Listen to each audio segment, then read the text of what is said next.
ബൈസോട്ടിക് എന്ന് പറഞ്ഞ ഒരു കമ്പനിയുടെ പേര് നിങ്ങൾ കേട്ടിട്ടുണ്ടോ? എന്നാൽ കേൾക്കണം. ആ കമ്പനിയുടെ ഷെയർസ് ഓഗസ്റ്റ് 14 കഴിഞ്ഞ വെള്ളിയാഴ്ച 710 രൂപ കിടന്നാണ്. ഇന്ന് രാവിലെ നോക്കിക്കഴിഞ്ഞപ്പോഴത്തേക്ക് 136 പോയി ഇടിഞ്ഞു താഴെ വീണിരിക്കുന്നു. എന്താണ് പ്രശ്നം? കമ്പനിക്ക് എന്തെങ്കിലും കാര്യമായിട്ടുള്ള മാരകമായിട്ടുള്ള പ്രശ്നം വല്ലതും വന്നോന്ന് ചോദിച്ചു കഴിഞ്ഞാൽ ഇല്ല. അവരെന്ത് ചെയ്തു? അവരവരുടെ ഷെയർ ഹോൾഡേഴ്സിനെല്ലാം ഒരു ഷെയറിന് പകരമായിട്ട് 5 ഷെയർ ദാനമായിട്ട് നൽകി. ബോണസ് എന്ന് പറയും. 5:1 ബോണസ് എന്നാണ് അതിന് പറയുന്നത്. അന്നേരം അതുകൊണ്ടാണ് ഈ ഷെയർ പ്രൈസ് 710 കിടന്ന് 136 അന്നേരം നമ്മളിൽ പലർക്കും ഈ പരിപാടിയൊക്കെ അറിയാമായിരിക്കും. പക്ഷേ ഞാനിത് ചെയ്യുന്നത് ഒരു പ്രേക്ഷകൻ ഞാൻ റിസർച്ച് ചെയ്യാതെ സംസാരിക്കുന്നതെന്ന് പറഞ്ഞ് ഒരു ആരോപണം കൊണ്ടുവന്നു. അന്നേരം അദ്ദേഹത്തിന് ഷെയറിൻ്റെ ബോണസും സ്പ്ലിറ്റിനെ പറ്റിയൊന്നും വലിയതായിട്ട് അറിവില്ലാത്തത് കൊണ്ടായിരിക്കും പറഞ്ഞത്. അന്നേരം നമ്മുടെ പ്രേക്ഷകരിൽ പലർക്കും അങ്ങനെയൊക്കെയുള്ള സംശയങ്ങളുണ്ടെങ്കിൽ ഈ വീഡിയോ കണ്ടു കഴിഞ്ഞാൽ നിങ്ങൾക്ക് അവസാനം വരെ കണ്ടിരിക്കണം. അന്നേരം നിങ്ങളുടെ സകല സംശയങ്ങളും ദൂരീകരിച്ചിരിക്കും. So let's get into the show.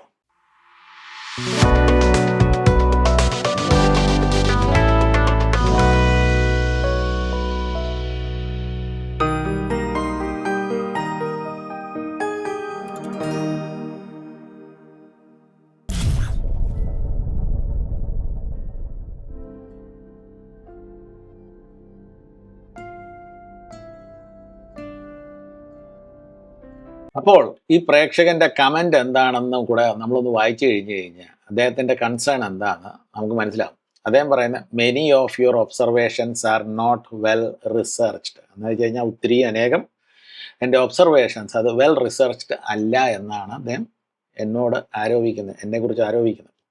എന്നിട്ട് പറയുന്നത് regarding HDFC bank you commented that it gave negative returns over the last 5 years without considering bonus split that happens in 2025. In reality, it provided almost 100% returns. Please try to be more factual and up to date with your analysis. അദ്ദേഹം പറയുന്നത് HDFC bank August 2025 ഒരു bonus split എന്ന് പറഞ്ഞ സാധനം തന്നിരുന്നു. 1:1 ആണ്. അതുകൊണ്ട് HDFC bank 100% return ആണ് തന്നിരിക്കുന്നത്. അതുകൊണ്ട് നിങ്ങൾ ഇനി മേലാൽ വല്ലതും പറഞ്ഞു കഴിഞ്ഞു കഴിഞ്ഞാൽ അത് ഫാക്ച്വലി നിങ്ങൾ അനാലിസിസ് ചെക്ക് ചെയ്തിട്ട് പറയാവുന്നതാണ് എന്നോട് പറഞ്ഞിരിക്കുന്നത്. അന്നേരം ഇദ്ദേഹം പറഞ്ഞത് മനസ്സിലായല്ലോ.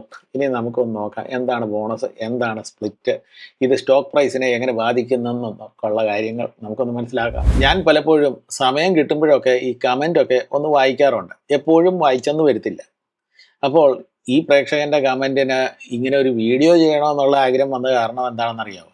ആ കമൻറ്റിൻ്റെ താഴെ 3 പേര് ലൈക്ക് ബട്ടണും കൂടെ കൊടുത്തിട്ടുണ്ട്. അതിൻ്റെ അർത്ഥം അവരുടെ ചിന്തയനുസരിച്ചും ഇത് ശരിയാണ്. 1:1 ഷെയറിൻ്റെ ബോണസോ സ്പ്ലിറ്റോ എന്തെങ്കിലുമൊക്കെ കൊടുത്തു കഴിഞ്ഞാൽ അത് ഇരട്ടിപ്പിക്കുമെന്നാണ് അവരുടെ ചിന്ത.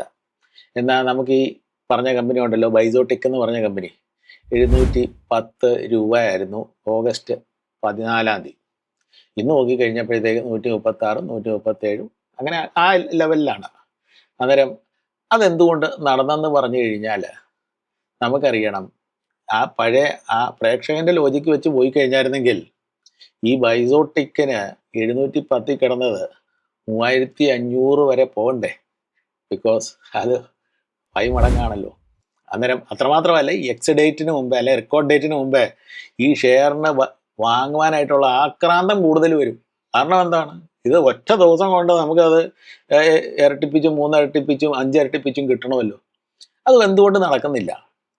കാരണം എന്ന് വെച്ച് കഴിഞ്ഞാൽ ആ കമ്പനിയുടെ വാല്യൂ തന്നെയാണ് അത് ഷെയർ സ്പ്ലിറ്റായോ ബോണസ് ആയിട്ടോ എന്ന് പറഞ്ഞു കഴിഞ്ഞിട്ട് ആ ലെവലിലോട്ട് അങ്ങ് പോകുന്നത്. അന്നേരം നമുക്കൊന്ന് നോക്കാം ഈ ബോണസ് എന്താണ്, സ്പ്ലിറ്റ് എന്താ. അദ്ദേഹം പറഞ്ഞത് ബോണസ് സ്പ്ലിറ്റ് എന്ന് പറഞ്ഞൊരു വാക്കാണ് ഉപയോഗിച്ചത്. അങ്ങനെ ഒരു സാധനമില്ല. Bonus split. Effect finally share പ്രൈസിനകത്ത് സെയിം ആണെങ്കിൽ പോലും ഇത് രണ്ടും രണ്ടാണ്. എന്നാൽ അതിനെപ്പറ്റി നമുക്കൊന്ന് നോക്കിയേക്കാം. അപ്പോൾ കഴിഞ്ഞ വർഷം ഓഗസ്റ്റ് 25 HDFC ബാങ്കിൻ്റെ ഷെയറിന് എന്ത് പറ്റിയെന്ന് നമുക്കൊന്നറിയണ്ടേ? ഓഗസ്റ്റ് 24 ഓഗസ്റ്റ് 25 ആ ബാങ്കിൻ്റെ ഒരു ഷെയറിന് 1964 രൂപയായിരുന്നു. ഇപ്പോൾ നമ്മുടെ കയ്യിൽ ഒരു 100 ഷെയർ ഉണ്ടെങ്കിൽ 1,96,400 റുപ്പീസ് ആയിരിക്കും നമ്മുടെ total worth of that share. പക്ഷെ ഓഗസ്റ്റ് 26 ഈ പ്രേക്ഷകന് പറഞ്ഞ പോലെ സ്പ്ലിറ്റ് അല്ലായിരുന്നു, അത് ബോണസ് ആയിരുന്നു. 1:1 ബോണസാണ് കിട്ടിക്കൊണ്ടിരുന്നത്.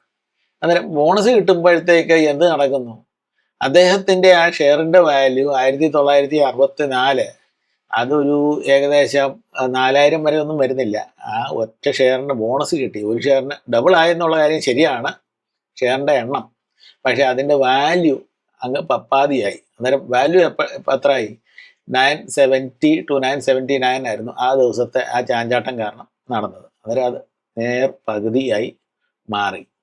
അപ്പോൾ HDFC ബാങ്കിൻ്റെ ഷെയർ ഗ്രോ ചെയ്തില്ല എന്ന് പറയുന്നതിൻ്റെ അർത്ഥം എന്ന് വെച്ച് കഴിഞ്ഞാൽ ഇന്നത്തെ നിലയിലാണ് ഗ്രോ ചെയ്തില്ല എന്നുള്ള ആ അർത്ഥം വരുന്നത്. അത് ചിലപ്പം സ്റ്റോക്ക് സ്പ്ലിറ്റോ ബോണസോ അങ്ങനെ കോർപ്പറേറ്റ് ആക്ഷൻസ് പലതുമൊക്കെ അതിൻ്റെ പിന്നാലെ നടന്നിട്ടുണ്ട്. പക്ഷേ അത് ആ 5 വർഷത്തിന് മുമ്പുള്ള ആ ലെവലിൽ തന്നെയാണ് ഇപ്പം എന്ത് കറക്റ്റായിട്ട് വന്നിട്ടുണ്ടോ എന്നുള്ള കാര്യം. നിങ്ങൾ ട്രേഡിംഗ് വ്യൂയിൽ പോയാലും ഗൂഗിളിൽ പോയാലും ഇതെല്ലാം കൺസിഡർ ചെയ്തിട്ടാണ് ഈ പറയുന്നത്. ഫാക്ടർ ഇൻ അഡ്ജസ്റ്റ്മെൻറ്റ് പ്രൈസ് എന്നൊക്കെ നിങ്ങൾ കേട്ട് കാണുമായിരിക്കും. ആ ടേംസിൻ്റെ അർത്ഥം എന്ന് വെച്ച് കഴിഞ്ഞാൽ കറക്റ്റായിട്ട് അത് ഫാക്ടർ ഇൻ ചെയ്തിട്ടാണ് കൊണ്ടിടുന്നത്. ഒരു സ്റ്റോക്കിൻ്റെ പ്രൈസ് ഇപ്പം നമുക്ക്, ഞാൻ നേരത്തെ പറഞ്ഞ പോലെ നമുക്ക് ഒരു 100 ഷെയർ ഉണ്ടായിരുന്നു. ഓഗസ്റ്റ് 25 1964 റുപ്പീസ് പെർ ഷെയറാണ്. ഓഗസ്റ്റ് 26 നമുക്ക് 200 ഷെയർ വന്നു. പക്ഷേ ഒരു ഷെയറിൻ്റെ വാല്യൂ എത്രയായി മാറി? അത് അങ്ങ് പകുതിയായി മാറി, 970 റുപ്പീസായി മാറി. അന്നേരം ലാഭം വല്ലതും ഉണ്ടോ? ടോട്ടൽ വർത്തിനകത്ത് ലാഭമില്ല. പക്ഷെ ഷെയറിൻ്റെ എണ്ണത്തിനകത്ത് നമുക്ക് കൂട്ടിക്കിട്ടിയെന്നുള്ള കാര്യം ശരിയാണെങ്കിൽ നമുക്ക് ഗ്രോത്ത് എത്ര കിട്ടി? 100% റിട്ടേൺ ഒക്കെ കിട്ടുമോ? ഇല്ല.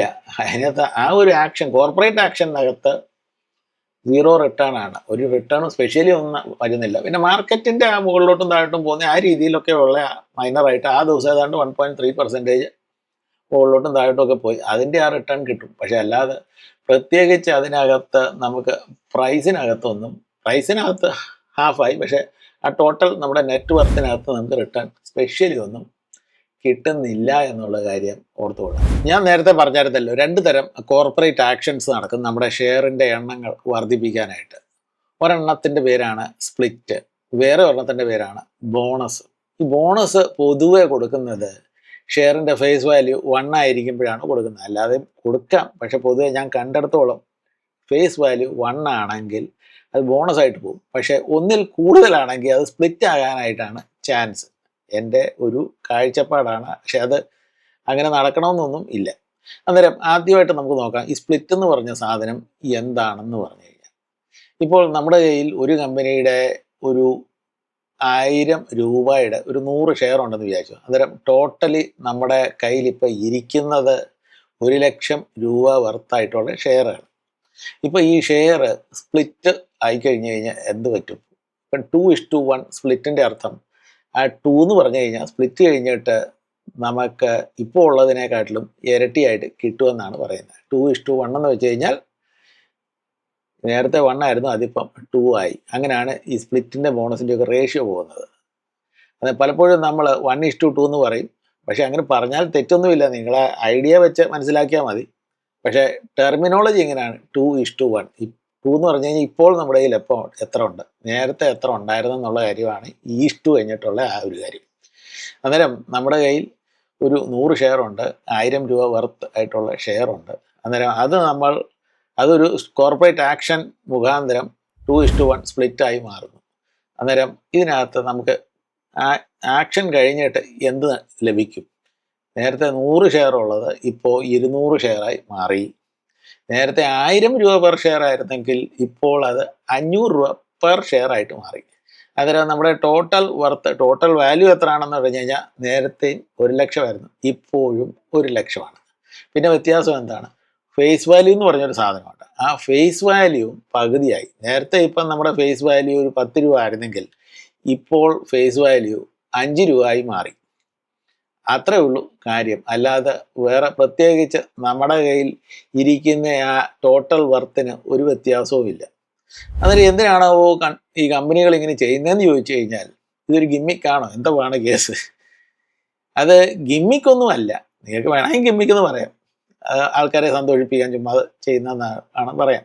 പക്ഷേ ഇത് റീറ്റെയിലിനകത്ത് ലിക്വിഡിറ്റി കൊണ്ടുവരും. നേരത്തെ ഒരു ഷെയർ വാങ്ങണമെങ്കിൽ നമുക്ക് 1000 രൂപ കൊടുക്കേണ്ടി വന്നു. ഇപ്പോൾ ഒരു ഷെയർ വാങ്ങണമെങ്കിൽ ഒരു 500 രൂപ കൊടുത്താൽ മതി. അന്നേരം റീറ്റെയിൽ പാർട്ടിസിപ്പേഷൻ ഒരു ലിക്വിഡിറ്റി കൂടും എന്നുള്ള കാര്യം ശരിയാണ്. അല്ലാതെ പ്രത്യേകിച്ച് നമുക്ക് സന്തോഷിക്കാനായിട്ട് വകയൊന്നും ഇല്ല. എവിടാണ്? സ്പ്ലിറ്റിനകത്ത്.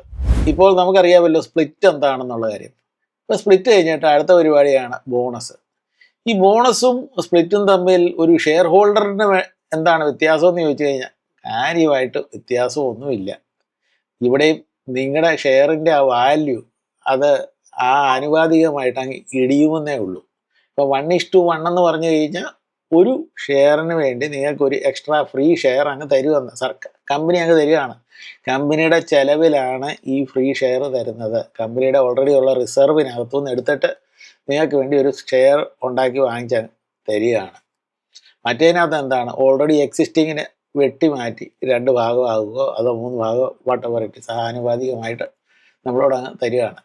അന്നേരം HDFC ബാങ്കിനകത്താണ് എത്രയാണ്? 1:1 ആണ്. 1:1 എന്ന് വെച്ചാൽ നിങ്ങളുടെ കയ്യിൽ ഓൾറെഡി ഒരു ഷെയർ ഉണ്ടെങ്കിൽ ഒരു ഷെയറും കൂടെ ഫ്രീ ആയിട്ട് അങ്ങ് തരികയാണ്. പക്ഷേ കൂട്ടത്തിൽ നടക്കുന്നത് എന്താണ്? നമ്മുടെ ഷെയറിൻ്റെ വാല്യൂ അങ്ങ് പകുതിയായിട്ട് അങ്ങ് വെട്ടിമാറ്റുകയാണ്, മുറിച്ച് മാറ്റുകയാണ്. അന്നേരം 1:1 എന്ന് പറഞ്ഞു കഴിഞ്ഞാൽ ഒരു ഷെയറിന് ഒരു ഷെയർ തന്നു. 2:1 എന്ന് പറഞ്ഞു കഴിഞ്ഞാൽ ബോണസിനകത്ത് നിങ്ങളുടെ കയ്യിൽ ഒരു ഷെയർ ഉണ്ടെങ്കിൽ നിങ്ങൾക്ക് 2 ഷെയർ ബോണസായിട്ട് തരുന്നു. അല്ലെങ്കിൽ 3:1 എന്ന് വെച്ചാൽ നിങ്ങളുടെ കയ്യിൽ ഒരു ഷെയർ ഉണ്ടെങ്കിൽ നിങ്ങൾക്ക് 3 എണ്ണം ബോണസായിട്ട് തരുന്നു. അങ്ങനെയാണ് അതിൻ്റെ ആ കഥ പോകുന്നത്. അന്നേരം വ്യത്യാസം എന്താണെന്ന് ചോദിച്ചു കഴിഞ്ഞാൽ മേജർ വ്യത്യാസം ഒന്നേ ഉള്ളൂ. നമ്മുടെ ഫേസ് വാല്യൂ അത് പകുതിയാകുന്നില്ല. ഫേസ് വാല്യൂ അതുപോലെയൊക്കെ തന്നെ ഇരിക്കും. പിന്നെ നമുക്ക് ഈ കമ്പനിയുടെ റിസർവ്സിൽ നിന്ന് എടുത്തിട്ടാണ് ആ പണം കൊണ്ട് നിങ്ങൾക്ക് ഷെയർ വാങ്ങിച്ചു തരുന്നത്. മറ്റേതെന്ന് വെച്ച് കഴിഞ്ഞാൽ ഓൾറെഡി ഉള്ള ഷെയറിനെ അങ്ങ് വെട്ടി മാറ്റി 2 ആക്കി അങ്ങ് കാണിക്കുകയാണ്. ഇത് കമ്പനിയുടെ റിസർവിൽ നിന്ന് എടുത്ത് തരുവാണ്. പക്ഷേ കമ്പനിയുടെ ടോട്ടൽ മാർക്കറ്റ് ക്യാപിറ്റലൈസേഷൻ എന്തെങ്കിലും വ്യത്യാസം വരുന്നുണ്ടോ? ഇല്ല, അത് അതുപോലെയൊക്കെ തന്നെ ഇരിക്കുന്നു. അതുകൊണ്ടാണ് നിങ്ങളുടെ ഷെയറിൻ്റെ വാല്യൂ 1:1 ആണെങ്കിൽ പകുതിയായി മാറുന്നു, 2:1 ആണെങ്കിൽ 3:1 മാറുന്നു. അങ്ങനെയാണ് അതിൻ്റെ ആ ഒരു കഥ പോകുന്നത്. പിന്നെ ഡിവിഡൻഡ് അനൗൺസ് ചെയ്യുമ്പോഴും ആ ഫേസ് വാല്യൂ ബേസ്ഡ് ആണ് ഡിവിഡൻഡ് അനൗൺസ് ചെയ്യുന്നത്. നിങ്ങൾക്ക് ഒരു ഷെയറിന് ഇത്ര ഡിവിഡൻഡ് ഞങ്ങൾ നൽകും ആ ഡിവിഡൻഡിൻ്റെ സമയം വരുമ്പോൾ. അത്രയൊക്കെ ഉള്ളൊരു കാര്യമേ ഉള്ളൂ. ഒരു ഷെയർ ഹോൾഡർ എന്ന നിലയിൽ കാര്യമായിട്ടുള്ള വ്യത്യാസമില്ല ഈ ബോണസും സ്പ്ലിറ്റും തമ്മിൽ. നമുക്ക് ടോട്ടലി ഹോൾഡ് ചെയ്ത ആ വാല്യൂ പ്രീ ബോണസും പ്രീ സ്പ്ലിറ്റും ഉള്ള വാല്യൂ തന്നെയാണ് പോസ്റ്റ് ബോണസും പോസ്റ്റ് സ്പ്ലിറ്റും നമ്മുടെ കയ്യിലിരിക്കുന്നത്. പിന്നെ മാർക്കറ്റിൻ്റെ ഡൈനാമിക്സ് അനുസരിച്ച് മുകളിലോട്ടോ താഴോട്ടൊക്കെ പോയി കഴിഞ്ഞാൽ ആ ലാഭമോ നഷ്ടമോ അത് നമ്മുടെ പോക്കറ്റിൽ തന്നെ ഇരിക്കും. അല്ലാതെ പ്രത്യേകിച്ചൊരു വ്യത്യാസമില്ല. അപ്പോൾ ഞാനീ പറഞ്ഞതൊക്കെ നമ്മൾ 8ാം ക്ലാസ്സിൽ പഠിച്ചതാണ്. എൻ്റെ ഒരു ഓർമ്മ മാത്സിനകത്ത് ഒരു ചാപ്റ്ററിനകത്ത് ഉള്ളതായിരുന്നു. ഈ face value, market value, share price, ഒന്നരാണം കുറച്ചക്കരമൊക്കെ. അത് കുറേ ഒരു 2-3 ചോദ്യങ്ങൾ എക്സാമിനകത്ത് വരുമായിരുന്നു. അങ്ങനെ നമ്മൾ ഇത് എഴുതി ആൻസറൊക്കെ കണ്ടുപിടിക്കുമായിരുന്നു.